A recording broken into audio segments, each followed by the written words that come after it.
So, you're seeing the headlines about strikes and counterstrikes, but what's really going on in Iraq right now is bigger than that.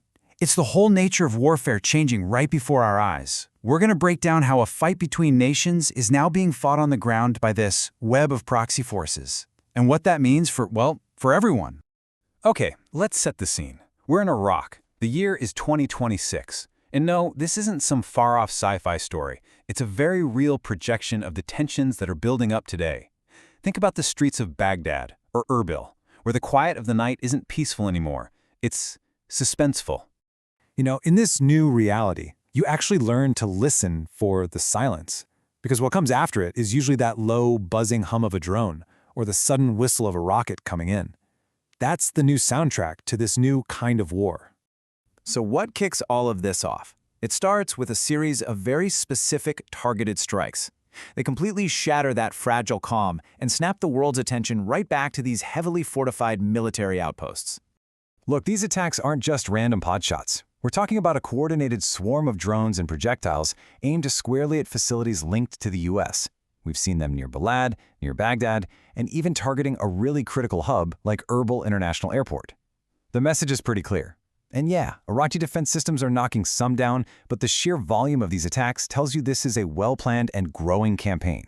Now, what you have to understand is that this isn't just a bunch of isolated incidents. This is the activation of a totally new kind of battlefield, one that doesn't have clear front lines. Instead, it operates through this complex web of decentralized proxy networks. To really get what's happening, you have to understand this one key concept: Iran's forward defense. Think of it as their long game. Instead of a direct state-on-state war, which is incredibly costly, they've cultivated this network of allied armed groups all over the region. It lets them apply pressure from all sides, project power, and hit back without ever technically firing a missile from their own soil. And this right here shows you the massive shift in how wars are fought. On one side, you've got the classic top-down military. Expensive jets, tanks, clear chains of command. But on the other side, you've got the modern proxy model. It's this nimble, decentralized network armed with cheap but incredibly effective tech, like drones and rockets. And the main takeaway, the really important part, the battlefield isn't a place anymore. The battlefield is everywhere. Okay, so who are these people actually on the ground launching these attacks? Well, a lot of them operate under this big umbrella called the Islamic Resistance in Iraq. It's basically a coalition of different factions, many of whom have been around for years, opposing the U.S. presence. But here's the crucial thing to remember. While they align with Iran, they aren't just puppets. They have their own command structures, which gives them the agility to act on their own. You see, these militia attacks didn't just happen in a vacuum. They are one link in a much, much longer chain of events. A chain that connects the big decisions made by nation-states to the explosions people are seeing and hearing on the ground. This timeline shows you that classic escalation ladder, a real domino effect. It kicks off in late February 2026. The U.S. and Israel carry out major strikes on Iranian targets. Iran's response is swift, its own waves of drones and projectiles. But then the whole game changes. Iran's allies in Iraq get the green light. They're activated. And bam, a whole new front in this conflict just opened up. And all of this puts Iraq in an absolutely impossible position. Think about it. The government has a security partnership with the United States. It hosts American troops. But at the exact same time, it's home to these incredibly powerful militias who are allied with Iran. This makes Iraq, without a doubt, one of the most sensitive, most volatile places in this entire crisis.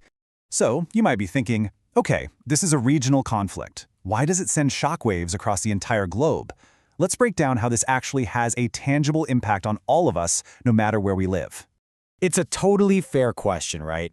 How can one drone strike on a base in the middle of nowhere affect the price of gas or disrupt supply chains thousands of miles away? Well, the answer is all about how deeply interconnected our global infrastructure really is. The targets aren't just military bases anymore. Now, we're talking about energy facilities, critical shipping routes like the Strait of Hormuz, international airports, even the basic flow of trade. It's all on the table. It's all part of the battlefield. You disrupt any single one of these things, and you can trigger instant economic fallout around the entire world. And that brings us to the most crucial point. As this conflict bleeds across borders, as it pulls in more actors and creates more potential targets, the risk of a catastrophic miscalculation, it just skyrockets. One wrong move, one mistake, could ignite a much larger, much more devastating regional war. So beyond all the geopolitics and the military strategy, we have to talk about the human cost of this widening conflict and the deep, deep uncertainty it creates for the future. For the ordinary people, the civilians living in the shadow of these military bases, this is just their daily reality now, a constant state of anxiety. The sound of sirens, explosions lighting up the night sky. It's this ever-present fear of what might happen next. It's a terrifying way to live. This is the feedback loop of modern war. It is not a straight line. An action in one country triggers a reaction hundreds, sometimes thousands of miles away. And those lines between state armies and their proxies, they're intentionally blurred. And with every turn of this cycle, the whole conflict just gets more and more unpredictable and more dangerous. And so we're left with this one fundamental, really troubling question. This new way of war is designed to be fluid, decentralized, constantly expanding. It has no clear boundaries. So if the battlefield has no borders, where and how can the fighting ever really stop?